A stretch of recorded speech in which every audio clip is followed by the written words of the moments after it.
welcome here to Talk FCB, and welcome back to the channel here today, guys, where we do have a wide range of topics for discussion today, because of course we're going to have a full update on our pre-season plans and the virus that has swept through this Barca squad, but we're also going to be talking about some transfer news there, two different topics, both of them involving Saudi Arabian clubs, and we're also going to have a bit of a chat, and when I say chat, I might mean rant on La Liga and Javier Tebas, because, well, here on Sunday afternoon, why on earth not? Let's get into it all, guys. I hope you're doing well and enjoying your weekend. Let's do this. But if we do, first of all, start with Barca's pre-season, which was indeed thrown into chaos last night. We spoke about it when it happened over on MORETALKFCB. It was a big shock, cancelling the friendly match there against Juventus after a large number of Barca players were affected by a stomach virus. And like I said yesterday over on MORETALKFCB, I'm sure that cancelling the game altogether was a last resort for the club. We didn't want to let the fans down. Really sorry again for all of you who had tickets for the game. We're really looking forward to that. And of course, Barca also, like I said, would lose money based on the fact we did not play it. It's now been said that we will lose up to €2 million because of the failure to play that game against Juventus, but Barca won't pay any penalty. Although we'll lose the revenue we would have gained, we won't actually have to pay anything out as a result of failing to play, because Barca are said there to have insurance which covers exactly this kind of thing. But obviously, it wasn't an ideal situation, was it? And then, of course, concern started to spread. Looking at next week, we've got a game there in midweek against Arsenal. We've got the big Clasico in America at the weekend. So we're wondering now, are any of those games going to be affected too? But the reports today are a lot more positive on Barca. Apparently the outbreak is said to be under control. As of now, there haven't been any more players that have suffered with that stomach virus. And that is really important and good news today. And Barca right now are assuring fans who have tickets for the game on Wednesday against Arsenal that things are okay. They are very confident right now that game will go ahead. Everybody in Los Angeles there who has tickets for the game should go ahead with their plans, because Barca hopefully can kick off their pre-season, although it hasn't been the ideal start. But indeed, guys, on the transfer front, we do have a few topics here to discuss today, starting with Ousmane Dembélé. Big report came out here on his future after it has emerged in the media that Dembélé has turned down a huge proposal from Saudi Arabia this summer. Apparently he had an offer on the table from Al Nassr worth €40 million per season there, and that was going to be a 5-year deal for Dembélé. So he has turned down there a €200 million contract there, according to the media. And it was said there that Al Nassr were indeed willing this summer to pay Dembélé's release clause to make it happen. But like I say, Dembélé has flatly rejected that proposal. It's said there that he only wants to stay at Barca, and Barca, as of right now, remain in talks with him and his agent, of course, over renewing his contract until 2027. That is the aim of all parties, and Barca are hoping they can wrap that up soon. Speaking, though, about Saudi Arabia, I do want to talk to you about the Malcolm deal, because obviously there you guys all remember Malcolm well, I'm sure. He is now at Zenit St. Petersburg and has been since he left Barca, but he may be about to be on his way to Al Hilal in Saudi Arabia, and this is a big deal there, said to be worth €60 million.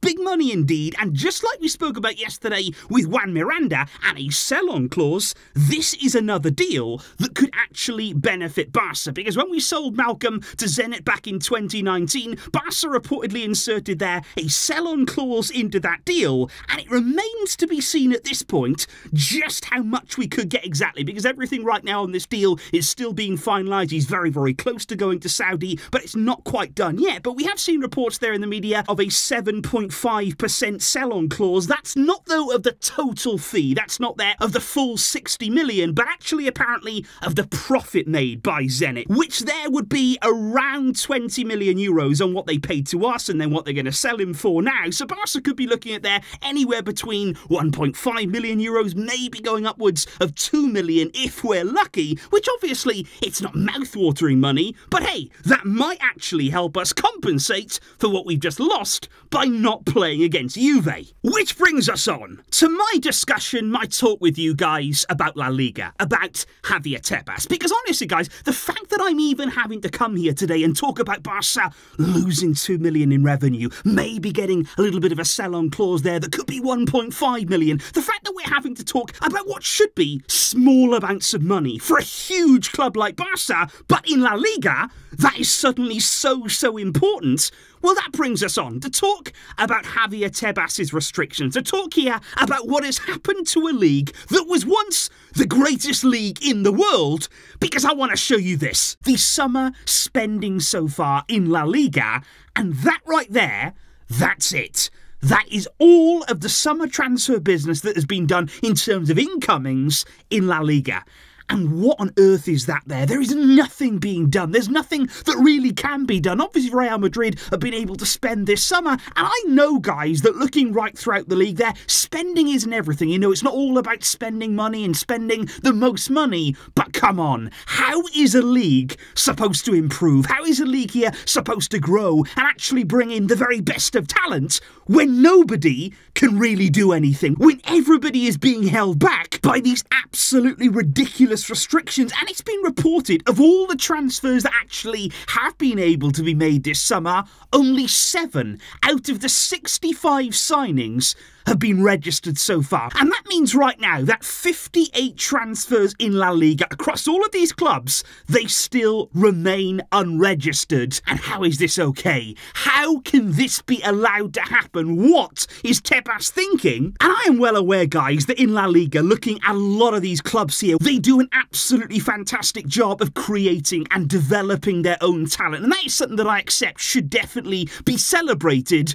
But even that, I feel, has still been affected by Tebas' restrictions, because usually in Spain, clubs there could develop their talent, they could sell them for big money, and that would be their way of generating income. But now, though, just look at somebody like Villarreal. This is a club who won a European title recently. They've knocked Bayern out of the Champions League within the past few seasons, and they are having this summer to sell their best players. You've got Samuel Chukwueze, who's going to AC Milan, Pau Torres to Aston Villa in the Premier League, and not just selling them, but they're selling them at cut prices. Pau Torres there went for way less than his release clause to go to Villa, and Chukwueze, 20 million euros. And why? It's the same situation that we find ourselves in right now, whereby interested clubs who are interested in all of these talented players in La Liga, they know the clubs have to sell. They know that in order to stay within these restrictions, the clubs have to sell to buy, and that is only going to do one thing: drive down the prices. La Liga clubs now are getting less for their players, and as a result, they are simply not able to have money to spend. And I said before, FFP restrictions,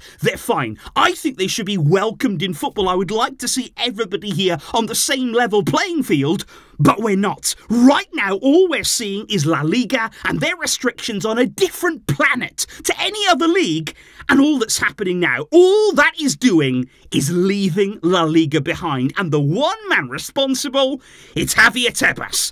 This right here is the league he wanted. So those there, guys, were just some Sunday afternoon thoughts from me. And honestly there, on that La Liga debate, please just let me know your thoughts in the comments down below, because La Liga, over the years, I've really come to appreciate the league, come to really enjoy La Liga. But for me, the league is only going backwards, and it has been doing now under Tebas. And looking at the way things are unfolding this summer, this simply cannot go on. We cannot continue all of the clubs together, not only about Barca. This is not just thinking from a selfish point of view. Every club, pretty much every club, is really suffering. So please do let me know, guys, your thoughts in the comments down below on what is happening right now in the league, on Barca's pre-season plans as well, and on the transfer topics we discussed today. I will be seeing you all very soon. There will be more coming up, and hopefully more positive updates on the way. Thank you indeed, though, for watching today. I hope you're enjoying the rest of your Sunday.